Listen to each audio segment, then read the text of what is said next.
ज्ञान वही जो प्रयोग में आ सके, प्रयोग में ना आया तो बकवास ही है। अब हम तुम्हें उपदेश करें, हमारे आचरण गंदे हों तो उपदेश किस बात का? भाई हमें जो ज्ञान है उसको जो अनुभव किया उस पर चले तब तो बात बनी, नहीं तो जानकारी का मतलब क्या है? जैसे हम बहुत बढ़िया 56 प्रकार के भोग बनाने की प्रक्रिया जानते हैं लेकिन खाया कभी नहीं, तो फायदा क्या हुआ प्रक्रिया जानने से?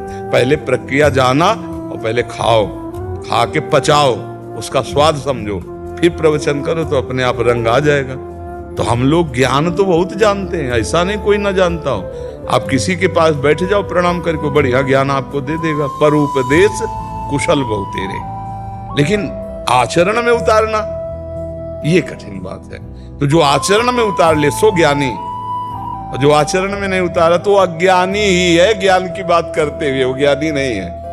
तो नाम जप करो और सत्संग करो। सत्संग दो प्रकार से होता है, एक शास्त्र स्वाध्याय से होता है और एक संतों से होता है।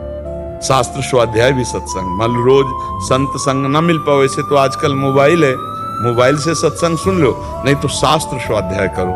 गीता जी है, श्रीमद् भागवत जी है, संतों के वचन हैं, गीता प्रेस से प्रकाशित होते हैं, बहुत सुंदर सुंदर वाणियां प्रकाशित होती हैं। तो एक नशा बना ले, घंटा आध घंटा शास्त्र स्वाध्याय करना, घंटा आध घंटा सत्संग सुनना और निरंतर नाम जप करना, फिर देख लो बहुत जल्दी लाभ मिल जाएगा।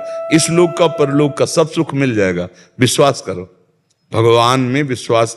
भगवान जो सब रचा है ना, पलक झपकते ही भ्रकुटि विलास सृष्टि लय मंत्र मूलम गुरु वाक्यम। कोई भी भजनानंदी पहले गुरु को ही प्रणाम करके तो भजन करेगा, क्योंकि भजन भी गुरु द्वारा दिया हुआ है, माला भी गुरु द्वारा, तो गुरु का ही है, तो सबसे पहले गुरु का ही तो ध्यान किया जाता है। और महाराज जी एक प्रेरणा आ रही कि सबसे पहले श्री हरिवंश शरणम मम की पहले एक माला हो, उसके बाद ही गुरु मंत्र की माला हो। उसमें ये समझना है कि श्री हरिवंश चरण शरणम कहने की जरूरत नहीं है, हम हैं। जब हम मंत्र जप रहे हैं, जो मंत्र मिला है वो हरिवंश चरण शरणम के ही द्वारा मिला हुआ है। तो हरिवंश चरण शरणम तो हम हैं। जब हम मंत्र जप रहे हैं, जब नाम जप रहे हैं, तो उन्हीं का तो मंत्र है। हम आचार्य और इष्ट में भेद मानेंगे या अगर मानेंगे तो फिर अभी समझ में नहीं आया। हरि हरिवंश भेद नहीं होई, प्रभु ईश्वर जाने सब कोई दोई कहे नानन्यता। जो हरि है वही हरिवंश है, वही गुरुदेव है। तो जब हम गुरुदेव को प्रणाम किया तो गुरु हरिवंश है, गुरु हरिवंश है। देखो ये कोई व्यक्ति गुरु नहीं हो सकता, गुरु कोई व्यक्ति नहीं होता है, वो तत्व होता है। जैसे मंदिर बना हुआ है उसमें अंदर भगवान बैठे हैं, ऐसे हम गुरु का ये ढांचा देख रहे हैं। इस ढांचे में जो गुरु बैठा हुआ है वो अखंड मंडलाकारम व्याप्तम है, वही हरिवंश है, वही हित है।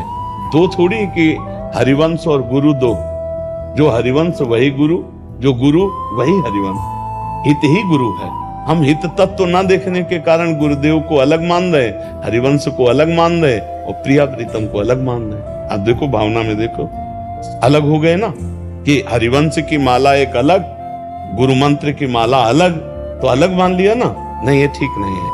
गुरु भगवान को प्रणाम किए तो गुरु चतुर नाम बपुए। हाँ, भक्ति भक्त भगवंत गुरु चतुर नाम तो ये जो आ रहा है माला का नहीं करना चाहिए महाराज जी पहले।